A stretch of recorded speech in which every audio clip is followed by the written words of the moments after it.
Walls don't always fall with explosions. Sometimes they crack quietly, from within. Right now, Iran is standing at that edge. For 3 weeks, ordinary people have filled the streets, not because of ideology, but because the system has failed at the most basic level: food, water, fuel, money. Last year, when B-2 bombers ended the 12-day war, something more important collapsed: the myth of strength, the illusion of control, the fear that kept millions silent. And something else shattered too: the promise of protection from China. For decades, the Islamic Republic told its people the outside world was the enemy, that survival required obedience, that resistance was futile. Today, that story is breaking. If you want to understand why this moment is different from 2009, why silence failed then, and why pressure may succeed now, stay with me, because what's happening in Iran isn't just a protest. It's a test of how modern power really collapses, and it starts earlier than you think. To understand this moment, we need to strip away the noise and focus on the core question: why now? Iran has protested before. In 2009, millions marched after a stolen election. They were brave, they were visible, and they were alone. The regime hesitated at first. Then it adapted. Violence followed. Silence from abroad sealed the outcome. What you're seeing today is not a replay. It's a system under compounded stress. The Islamic Republic is no longer just politically repressive. It is administratively broken, economically hollow, militarily exposed. This time, the protests are not driven by a single event. They are driven by accumulation, years of shortages, years of corruption, years of watching elites survive while society decays. And critically, the people now understand something new. Power has limits. Allies are conditional. Fear is no longer infinite. This is not a movement waiting for permission. It's a pressure system reaching failure point. To see how Iran arrived here, we have to go back. Not weeks, not years, but cycles. History doesn't move in straight lines. It moves in cycles, and Iran is trapped in one. Since 1979, the Islamic Republic built legitimacy on resistance. Resistance to the West, resistance to pressure, resistance to change. For years, that bargain worked. The regime offered ideology and control. In return, it delivered basic stability. But systems decay when inputs stop matching promises. Sanctions tightened, mismanagement deepened, resources were redirected outward, to proxies, to wars, to survival of the elite. Then came dependency. Unable to sustain itself, Tehran turned east, toward China, toward long-term deals, toward quiet extraction of oil, influence, and leverage. The 2021 strategic partnership was sold as salvation. 25 years of protection, economic lifelines, security guarantees. But partnerships like this are asymmetric. One side survives, the other feeds it. When the 12-day war exposed Iran's defenses as hollow, the illusion collapsed. History teaches us this. Empires fall not when challenged from outside, but when belief erodes inside. And erosion always reveals stress points. The first one is about to surface. The first crack came fast, and it came violently. When the 12-day war erupted, the regime promised deterrence. It promised retaliation. It promised consequences. What followed instead was exposure. Air defenses failed. Command structures froze. The myth of invincibility evaporated in real time. For the people watching from their homes, this wasn't geopolitics. It was revelation. For decades, they were told sacrifice was necessary, that poverty bought security, that endurance protected the nation. But when Israel and the United States struck, nothing held. No shield from China, no intervention, no rescue. The regime survived, barely. But survival is not strength, it's delay. In the days after, shortages worsened, fuel lines lengthened, currency values sank again, and something irreversible happened. Fear changed sides. If power can't protect itself, how can it protect you? That question spread faster than any slogan. If you're still with me, pause for a moment. This is where pressure turns into momentum, because what failed publicly had already failed structurally, and that structure is the real story. What keeps an authoritarian system alive isn't ideology, it's infrastructure. Not just roads and power plants, but control systems, information systems, psychological systems.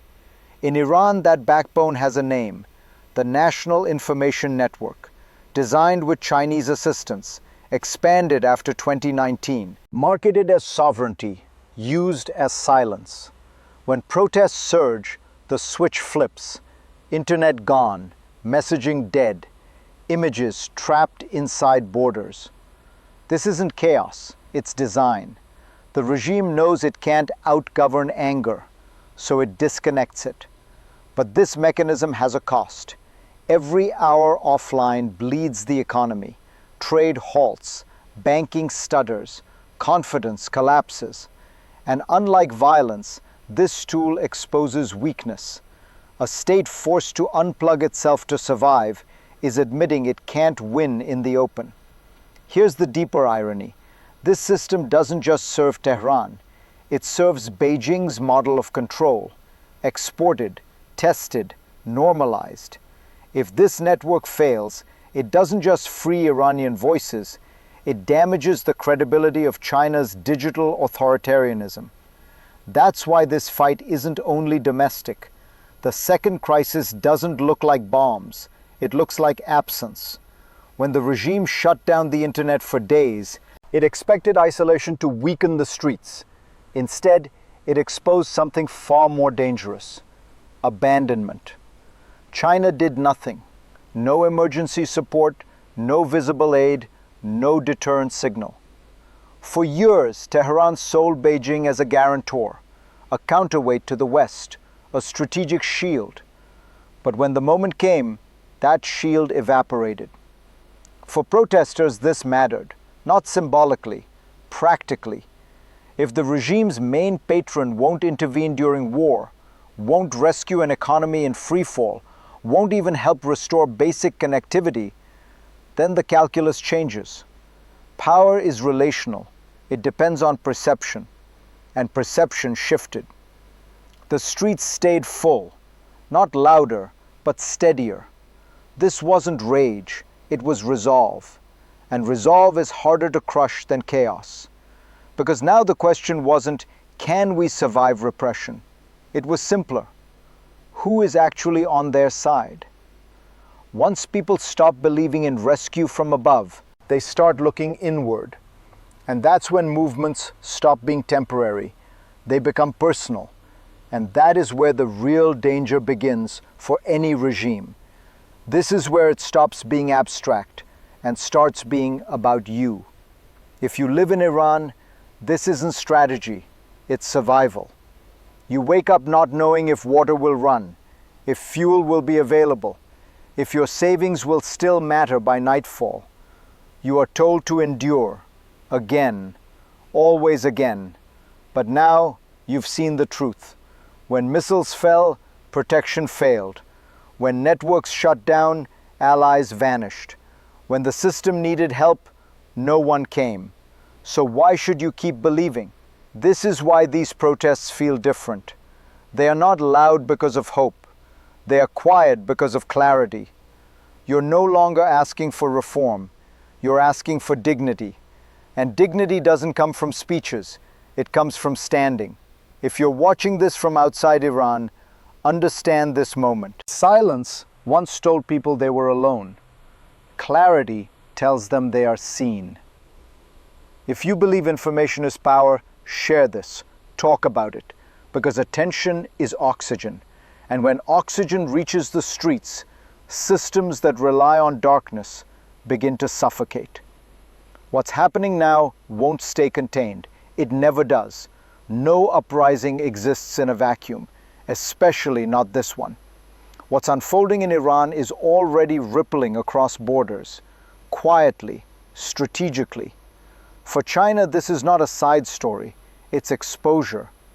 Beijing's influence in the Middle East rests on a promise: stability without values, commerce without conditions, control without chaos. Iran was supposed to be proof of concept, energy secured, a partner isolated from the West, a regime willing to trade autonomy for survival. But when pressure arrived, China chose distance. That choice is being noticed in Tehran, in Moscow, in capitals watching whether Beijing protects partners or merely exploits them. For the region, this matters. If Iran weakens, proxy networks strain, energy routes recalibrate, strategic calculations shift. And for Washington, there's an opening, not through invasion, but through credibility. The contrast is stark. One power strikes, warns, and stays visible. The other signs deals and disappears when tested. Influence isn't declared, it's demonstrated. And right now, across the region, leaders are quietly recalculating who actually shows up when systems begin to crack. Because in moments like this, neutrality isn't caution, it's a signal. And signals shape the next order of power. Every system collapse opens forks in the road. Iran is standing at 3. The first path is controlled survival. The regime adapts, represses harder, keeps the national information network tight. China remains distant but transactional. Life worsens slowly. The state endures, but belief never returns. This is stability without legitimacy, and it corrodes from within. The second path is fracture. Pressure outpaces control. Infrastructure fails faster than repression can scale. Security forces hesitate, elites hedge. Not all at once, but enough. In this scenario, power doesn't fall, it leaks until the center can no longer hold. The third path is rupture. Information flows break the blackout. External pressure aligns with internal resolve. The regime loses narrative control, then operational control. This is the rarest outcome, but history remembers only these moments. Which path emerges doesn't depend on slogans. It depends on systems, communication, loyalty, time. And here is the uncomfortable truth. No outcome is clean, no future is guaranteed. But once belief is gone, no wall, no matter how high, can stand forever. Moments like this don't announce themselves as endings. They feel unfinished, unstable, unclear. But history is shaped by people who recognize inflection points while they're still unfolding. In 1987, one sentence cracked an empire. Tear down this wall. Not because it was polite, but because it named reality. Today, Iran stands behind walls built from fear, isolation, and control. Those walls are weakening, not from outside pressure alone, but from internal exhaustion. The Islamic Republic no longer inspires belief. China no longer guarantees rescue. And the people are no longer waiting for permission. This doesn't mean collapse is inevitable.